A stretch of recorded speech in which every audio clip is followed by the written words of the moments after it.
Bom dia. Estamos dando início a mais uma videoaula, tá?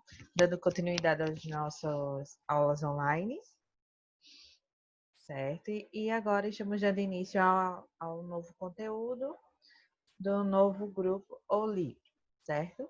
Lembrando que nós iremos trabalhar hoje o capítulo 9 do grupo 7, certo? Que foi justamente os que foram entregues mais recentemente na escola.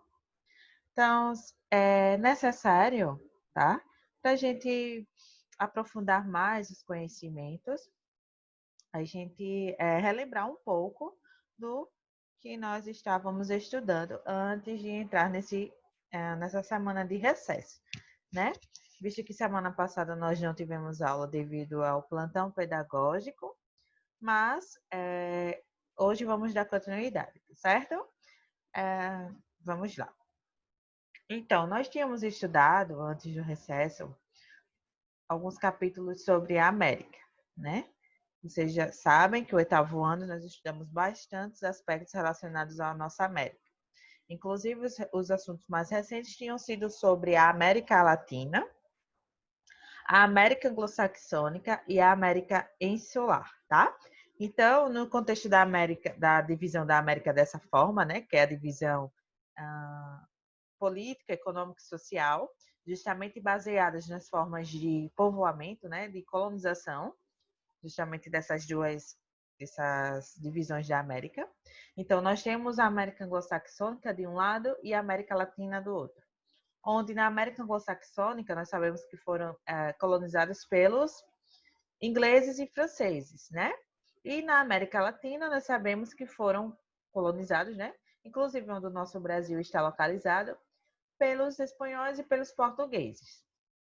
Então, sabemos que os países da América Anglo-Saxônica, eles são países mais desenvolvidos da América. São os Estados Unidos e o Canadá, né? Principalmente essa herança desde a época da colonização, né? Visto que eles tiveram outro tipo de colonização, ao contrário, por exemplo, do que aconteceu aqui no Brasil. Então, na América Latina, nós sabemos que foi um tipo de colonização de exploração. Então, os colonizadores tinham o intuito de explorar os recursos que existiam aqui nessa parcela da América, tá? Nós sabemos que, nesse contexto da colonização da América Latina, tivemos os espanhóis e os portugueses, onde os portugueses, vamos dizer assim, eles tiveram um maior foco no nosso Brasil, né? Tanto é que no contexto da América Latina, o único país que fala o português, né, o idioma português, como um idioma oficial, é o nosso Brasil, porque Portugal teve como intuito principal colonizar só o Brasil. Já os outros países da América Latina teve sua colonização com base nos espanhóis, tá? Então, os espanhóis, eles não tiveram foco em um país só, mas em vários países da América Latina. Inclusive, o espanhol é o idioma oficial desses países, os nossos vizinhos em si. Tá? Então, nesse contexto da colonização da América Latina. Nós vimos que na América Latina, nós temos muitas diferenças sociais. Alguns países, eles são mais desenvolvidos economicamente do que os outros. Nós citamos, por exemplo, o contexto da Argentina, né, que foi um dos primeiros países, vamos dizer, o primeiro país da América Latina a se industrializar, né, ter uma industrialização mais rápida, mas que, se a gente for observar hoje no contexto econômico, é um país que tem muitas dívidas externas, apesar de ter sido economicamente, vamos dizer, privilegiado, certo? Nós temos o nosso Brasil, que, como é a nossa realidade, sabemos que é um país que é uma grande potência em crescimento economicamente, mas que existem muitos problemas ainda sociais, principalmente, né? A nossa sociedade relacionada ao meio econômico sofre com alguns problemas, grandes problemas, vamos dizer assim, aqui no nosso Brasil. Tá? E nós temos outros países também diversos na América Latina, cada um no seu contexto, com suas características e aspectos. A Venezuela, por exemplo, como um país com grande potencial em petróleo, né?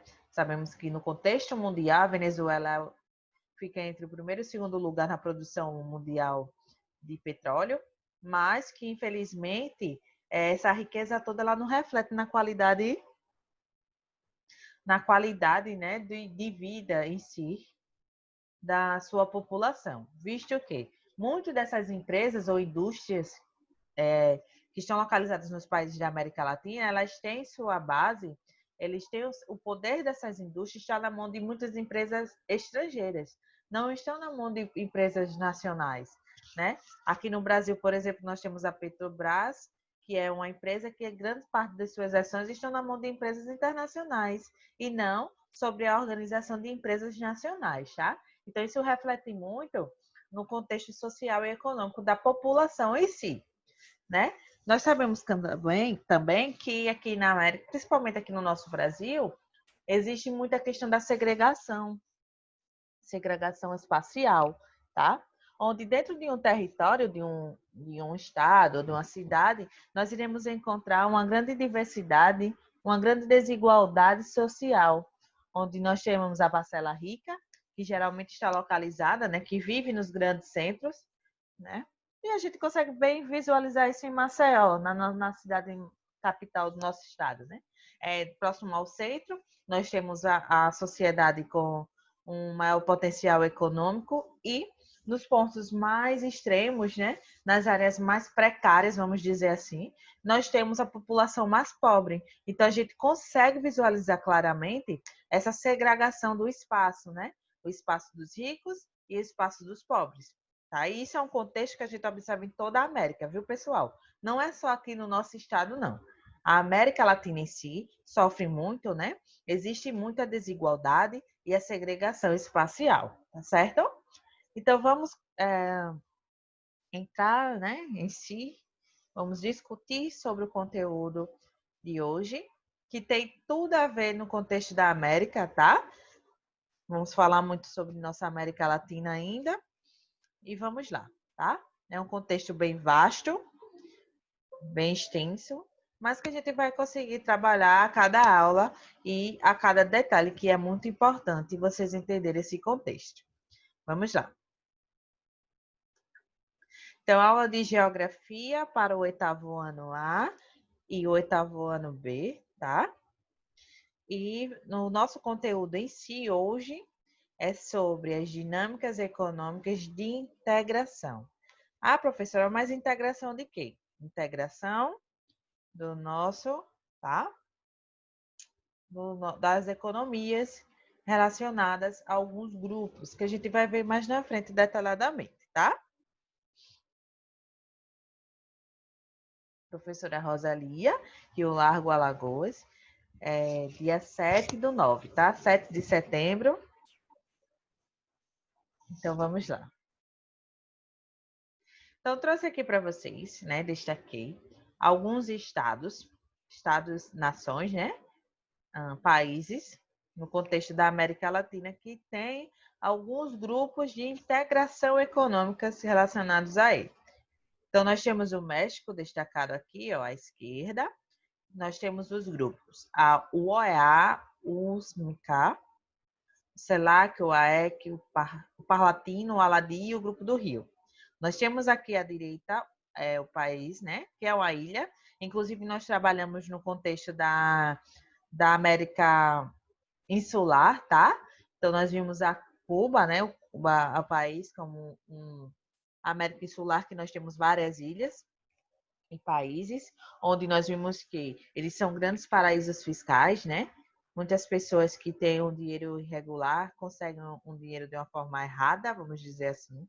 Eles mandam para lá, para esses países, porque eles não procuram saber a origem desse dinheiro e fazem ele sempre render muito, tá? Então, nós temos no contexto da América Insular muito isso e também muito o contexto da pobreza, né? Muitos países com problemas de pobreza, inclusive o Haiti, né?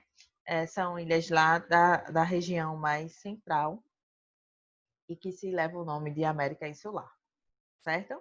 Então, Cuba, ela tem alguns grupos de integração também, o CELAC, o AEC, o Parlatino, o Aladi, o CELA, o Grupo do Rio, o ALBA. Mas na frente a gente vai ver o significado de cada nomenclatura dessa, tá, gente? Nós temos a Venezuela, Nós temos o EA, o CELAC, o AEC, o UNASUR, o PALATINO, o ALADI, o CELA, o Grupo do Rio e o ALBA. E nós temos o nosso querido e lindo Brasil, com o EA, CELAC, o AEC, o UNASUR, o Mercosul, o PALATINO, o ALADI, o CELA e o Grupo do Rio. Tá? Então, nós vemos que existem alguns grupos que estão praticamente em todos esses países e outros que aparecem só em um ou dois, tá? Nós temos aqui também a Argentina, né, que tem um grande destaque no contexto da América Latina, como o nosso Brasil, que tem alguns grupos também como o EA, o CLAC, o UNASUR, o Mercosul, o PALATINO, o ALADI, o CELA e o Grupo do Rio. E nós temos aqui destacado também, tá, o país que o Brasil não tem contato com fronteiras em si, o Chile, que tem o EA, o CELAC, o UNASUR, o PALATINO, o ALADI e o CELA e o Grupo do Rio. Como eu disse a vocês, a maioria tem grupos em comum. Aqui nós temos a definição de cada nomenclatura, tá? O AEC, que é a Associação dos Estados do Caribe. Voltando aqui um pouquinho. O Brasil faz parte desse grupo, mesmo não estando no Caribe, mas tem um contato em si.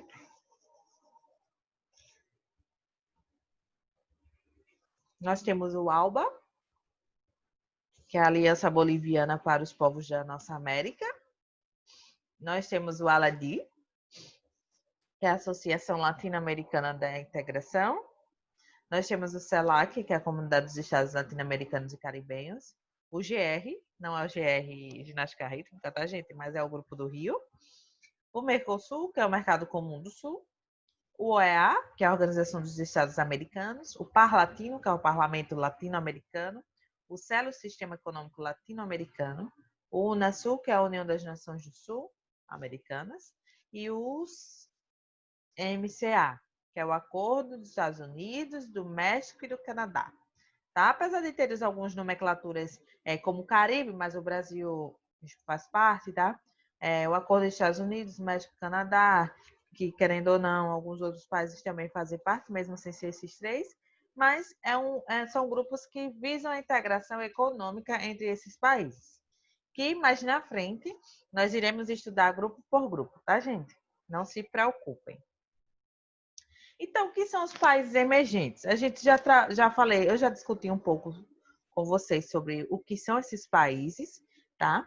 E a importância dele para o contexto mundial, né? Nós não podemos esquecer que eles têm, apesar de não serem países desenvolvidos, mas eles têm um grande potencial, vamos dizer assim, entre os países mundiais. Então, os países emergentes e os seus papéis no contexto mundial. Vocês lembram que ainda quando nós estávamos estudando as divisões de mundo, né? Olhem só como é importante, né? Como eu disse a vocês, tem a ligação entre um conteúdo e outro. Então, nós tínhamos aquele conteúdo lá atrás, mas que está voltando a ser trabalhado aqui, ó. Então, a divisão do mundo entre os países do norte e os países do sul. Lembram que existem algumas distorções nessa divisão, né? Onde uma delas é a questão aqui, ó, da Oceania, que está ao sul, mas ela está agrupada nos países do norte, só pelo fato de ter uma economia mais elevada, né? Então, nessa divisão, não se levou tanto em conta quem estava ao norte em si mesmo e quem estava ao sul. Mas, na realidade, os países que tinham maior desenvolvimento econômico e os países com menores desenvolvimentos econômicos, não é isso? Então, nós temos aqui no amarelo clarinho os países desenvolvidos, considerados assim, e no rosa nós temos os países subdesenvolvidos, tá? Então, essa linha verde é justamente a divisão entre esses dois países, né? É uma linha imaginária,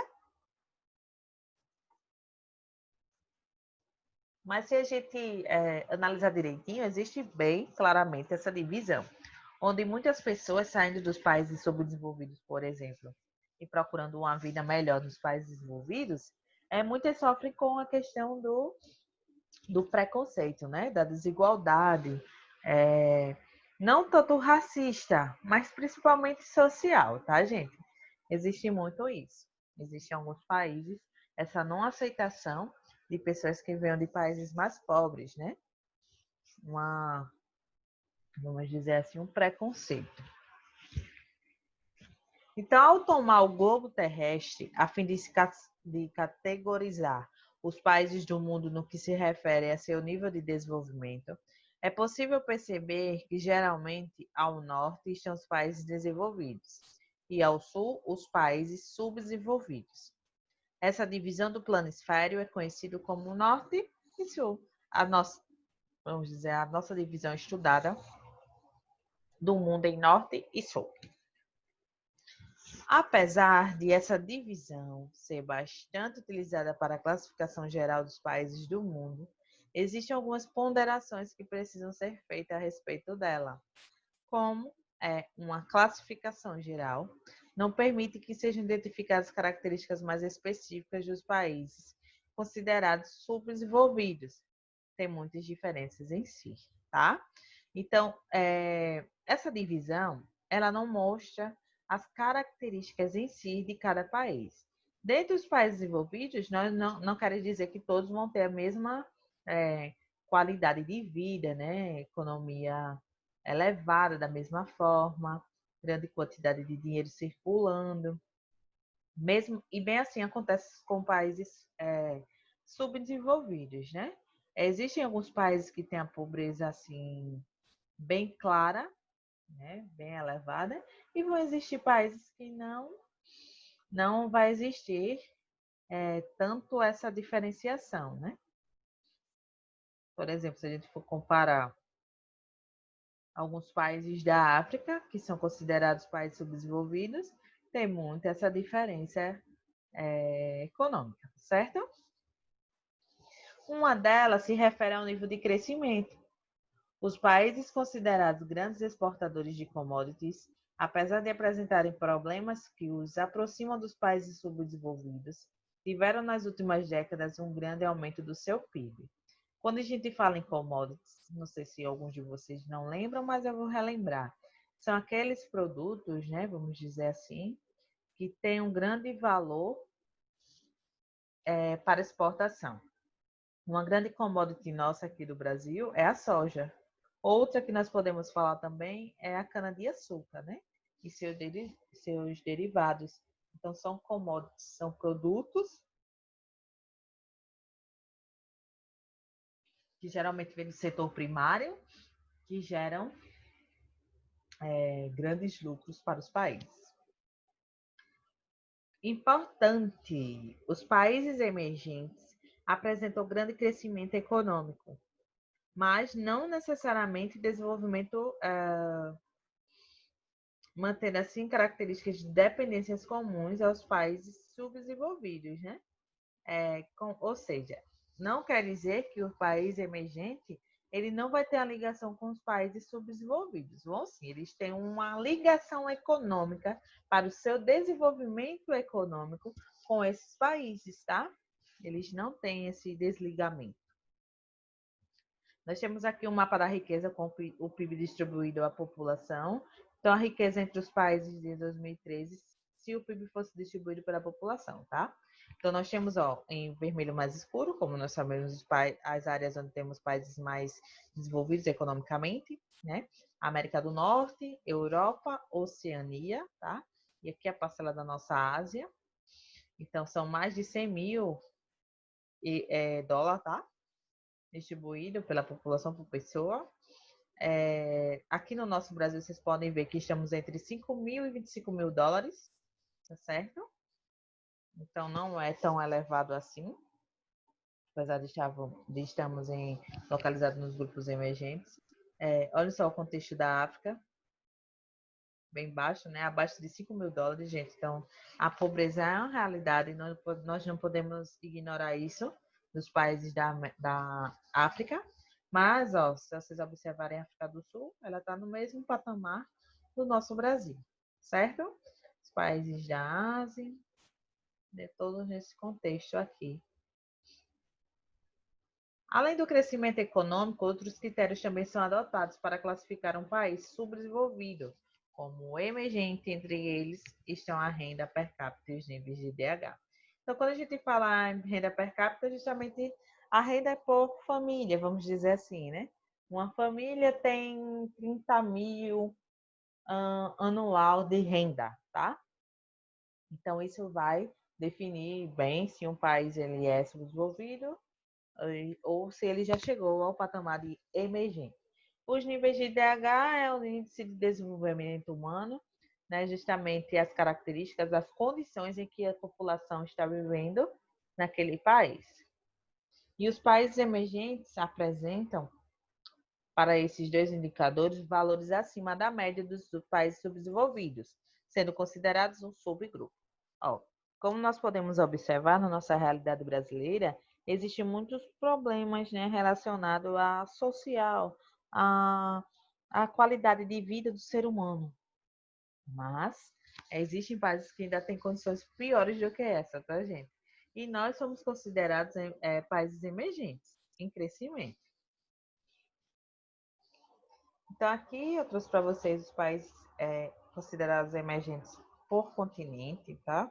Então, nós temos a América Latina, a Ásia, a África e a Europa. Onde na América Latina nós podemos citar o México, o Brasil e a Argentina. Na Ásia, podemos citar a China, a Índia, os tigres asiáticos e a Indonésia. Na África, Marrocos, Nigéria e África do Sul. Como eu disse a vocês, no contexto da África, lá naquele mapa, existem alguns países que estão no patamar parecido com o Brasil. E na Europa, nós temos Rússia e Turquia. Lembrando que a Rússia tem seu território na Europa e na Ásia, tá? Sendo a maior parcela na Ásia. Os países emergentes na América Latina. Na América, de maneira geral, são identificados principalmente 3 países considerados emergentes. São eles: o nosso Brasil, a Argentina e o México. Esses países têm a maior taxa de industrialização nessa região do continente e também são os que apresentam as maiores economias do bloco, além de terem as maiores taxas de exportação de produtos primários, tá? Então, quando a gente traz esses aspectos, nós podemos identificar bastante no nosso Brasil, né? Isso onde nós temos grandes números de produções destinadas à exportação. Sabemos que em alguns produtos nós não ficamos com a melhor parcela. A melhor parcela a melhor parcela da produção é mandada para a exportação, né? Mandada para fora, para outros países. E nós ficamos com a parcela mais, vamos dizer assim, não pior, né? Mas não tão legais como aquela parcela para exportação. Um exemplo é o café, né? A soja, por exemplo, ela é muito fabricada para a exportação, né? Quando ela é mandada lá para fora, para os outros países, ela é transformada em diversos produtos, né? Coisas que não acontecem ainda aqui no Brasil, certo? Então, nós temos muito essa característica, industrialização grande número, né? No caso da América Latina, e a produção, a sua base econômica bastante relacionada à exportação, né? A nossa economia está relacionada a isso. São também os países que têm os maiores valores populacionais, considerados grandes mercados consumidores, concentrando os maiores centros urbanos da região. A cidade do México, no México, São Paulo, no nosso Brasil, e Buenos Aires, em Argentina. Então, nós temos aqui uma tabelinha que é semelhante ao que tem no livro de vocês, tá? O país, Brasil, com a população total em 2019. Então, são dados bem recentes, né? Ano passado. 208 milhões de pessoas, tá, gente? Tá muita gente no nosso Brasil. E o grande centro urbano aqui do nosso Brasil é São Paulo. Todos nós sabemos disso, né? Que é aquela cidade, aquele centro urbano que tem o maior destaque, maior ligação no Brasil é São Paulo, tá? Onde muitas pessoas viajam, né? Fazem viagens, outras querem viver lá, justamente por esse destaque no contexto nacional. E por que não falar no contexto mundial? A Argentina, com 44 milhões, né? Então podemos ver que ela não tem uma população tão elevada se comparada ao do Brasil. O grande centro urbano de lá é Buenos Aires. No México, nós temos 125 milhões, né, de população, e a cidade do México é o grande centro urbano. Na América Latina, no total, nós temos 625 milhões de pessoas vivendo. Só no nosso Brasil tem 208. Então, a Organização das Economias Emergentes, o BRICS, tá? Então, vamos ver o que são os BRICS. O BRICS, que é um grupo econômico, tá, gente? Como meio de fortalecer sua posição dentro do mercado internacional, as 5 maiores economias formadas pelos países emergentes, Brasil, Rússia, Índia, China e África do Sul, criaram uma organização internacional para estruturar suas demandas diante do comércio mundial. Então, o BRICS ele não se remete só a países da América Latina, né? Se a gente for analisar aí, nós só temos o Brasil, a Rússia na Ásia e Europa, Índia na Ásia, China na Ásia e África do Sul na África, né? Então, nós vemos aí que existe um agrupamento de países de diversos continentes, com o intuito de quê? De fortalecer o seu comércio, estruturar suas bases comerciais. Trouxe aqui para vocês um mapa representando, né, destacando esses países, tá? O Brasil, a África do Sul, a Índia, a China e a Rússia, a imensa Rússia. E aqui um desenho representando, mostrando justamente essa integração entre esses países e a importância deles, tá? Para a economia mundial, viu, gente? Eles são muito importantes. Inclusive, a China, ela está chegando no patamar, né, vamos dizer, dos países desenvolvidos e uma potência econômica mundial, chegando a ser comparada aos Estados Unidos, viu? O BRICS foi criado formalmente em 2009 e desde então realiza reuniões anuais com os chefes de estados de seus países membros, nas quais ocorrem discussões sobre o direcionamento de suas economias, assim como a identificação de problemas em comum enfrentados e os meios de superá-los, tá? Então, ele é um grupo recente, né, 2009. Desde então, ó, acontecem reuniões anuais, onde os chefes de estados, no caso do nosso Brasil, é o nosso presidente, tá? Eles vai para esses encontros com os outros chefes de estados e lá eles têm bastantes discussões relacionadas às economias, né? Formas de integrar as economias e fortalecê-las. A população 200,88 bilhões de pessoas e 42% no mundo, né? Da população do BRICS tem esse número aí, 42%, representando, se comparado à população mundial. Nós temos uma área de 39,7 milhões de quilômetros quadrados, sendo 26% do mundo. Só o nosso Brasil tem um tamanho imenso. E olhem a Rússia, né? E o PIB, que é o Produto Interno Bruto, tudo que foi produzido e gera bastante lucro, 15,8 trilhões de dólares no mundo. Os projetos de integração latino-americana. Então, nós temos alguns projetos. Por diversas questões, é muito difícil um país equilibrar sua produção com seu mercado consumidor. Assim, praticamente todos os países do mundo precisam estabelecer relações comerciais uns com os outros. Algumas vezes, essas necessidades de trocas comerciais é supridas, né? É suprida por causa da localização geográfica. O processo de trocas comerciais e alianças ocorrem em praticamente todos os países do mundo. Há o estabelecimento de uma lógica competitiva entre eles, semelhantes às lógicas de mercado, em que os países precisam buscar parceiros comerciais que lhes sejam vantajosos, criando uma rede conhecida como mercado internacional.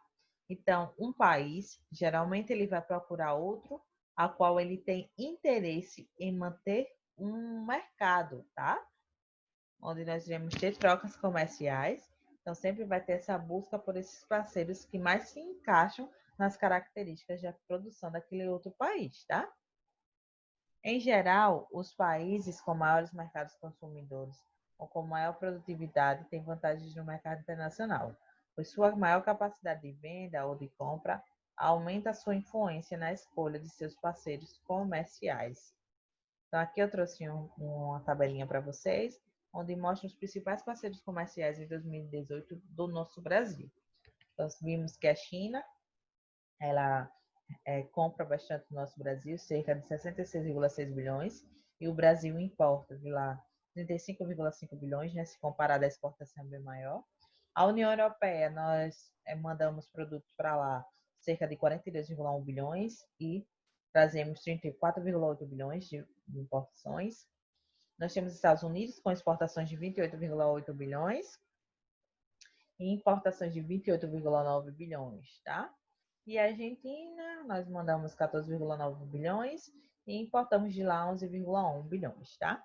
Então, esses grupos aí, esses países, são aqueles que o Brasil tem uma maior ligação econômica e trocas comerciais, né? Exportação e importação. Levar e trazer. É importante ressaltar que o tipo de bem produzido também pode direcionar o poder de influência. Os países no mercado internacional, muitas vezes, o contexto de países produtores de itens com alto valor agregado ou detentores de matéria-prima necessária para o início do ciclo produtivo, pode impactar o mercado internacional. Grande parte dos países da América Latina é composta de países com limitações territoriais e produção e consumo iniciantes. Assim, o estabelecimento de políticas de integração regional nessa parte do continente é importante para uma consolidação de um mercado regional, tá certo? Nós temos países pequenos da América Latina, mas nós temos países enormes como o nosso Brasil. Então, essas limitações territoriais, ela pode ser um fator de empecilho dessa ligação econômica, tá? Mas, por isso, cada vez mais é necessário que existam políticas de integração para fazer que o grande e o pequeno estejam interligados economicamente. Então, o que é que nós temos de comuns entre os países latino-americanos? Eles apresentam grandes desigualdades sociais, marcadas pela existência de uma reduzida classe social com alto poder aquisitivo e de maioria da população com poder aquisitivo reduzido. Então, é o que eu estava falando para vocês lá no início, coisas que nós observamos na nossa realidade. Pessoas, populações, né, parcela da população, onde tem um maior poder aquisitivo, que é muito poucos, né, são muitos poucos, que estão em alguns bairros, vamos dizer assim, e o resto da população inteira, né, a grande maioria, tem condições sociais bem reduzidas, né? Fazem parte das famosas classes C, né? C e D por aí, tá? E tem baixa interdependência entre si, estabelecendo principalmente relações comerciais com as grandes potências e não mercado regional. Né? Sabemos, por exemplo, que o nosso Brasil ele exporta muito, ele manda muito para países que não estão aqui na América Latina, como eu mostrei anteriormente na tabela, né? China, na Ásia, União Europeia, na Europa, Estados Unidos lá na América do Norte, e na América Latina em si, nós só vimos ali, sendo citada naquele quadro, a Argentina, tá? Então, existe muito essa limitação entre o mercado dos países da América Latina. E dependem economicamente, tecnologicamente, das grandes potências, né? Nós dependemos, por exemplo, dos Estados Unidos totalmente. Assim, durante o século XX, foram elaborados diversos projetos para a implementação de políticas de integração regional latino-americana, com o intuito de incluir todos os países do continente ou integrar apenas partes dessa região, como meio de buscar o auxílio mútuo no campo econômico. Então, aqui eu trouxe para vocês, tá? Um esqueminha que também está disponível no livro de vocês, tá? Mostrando essa ligação, essa integração. São os grupos que incluem a maior parte da América Latina. Então, a maior parte dos países latino-americanos vão estar presentes nesses grupos aqui. O Unasul, o OEA, o Par Latino, o CELA, o CELAC e o ALADI. Então, são grupos que a gente, a partir de hoje, né, a partir das próximas aulas, nós iremos estudar mais detalhadamente cada grupo desse, né? Quais são os países que fazem parte, onde tem sua origem, o ano, né? Qual a importância dele. Então, tudo isso a gente vai estudar a partir de agora, certo? Nas próximas aulas. A existência de diversos grupos e organizações criados com o objetivo de promover a integração latino-americana pode representar um problema para sua efetivação, porque essa sobreposição pode ter um efeito dispersante no cumprimento de suas medidas. Então, pessoal, a nossa primeira aula, tá? Desse feriado que nós estamos aqui estudando, né? Mas tudo por um bem maior. Então, nós estamos terminando a primeira aula, certo? Aguardo vocês na nossa segunda aula para o nosso momento ao vivo, né? Resolução das dúvidas, responder as questões, discutir, né? Nossas conversas bem legais sobre o conteúdo. Então, aguardo todos vocês já na nossa segunda aula, certo? Vamos lá. Uma ótima aula, uma ótima semana.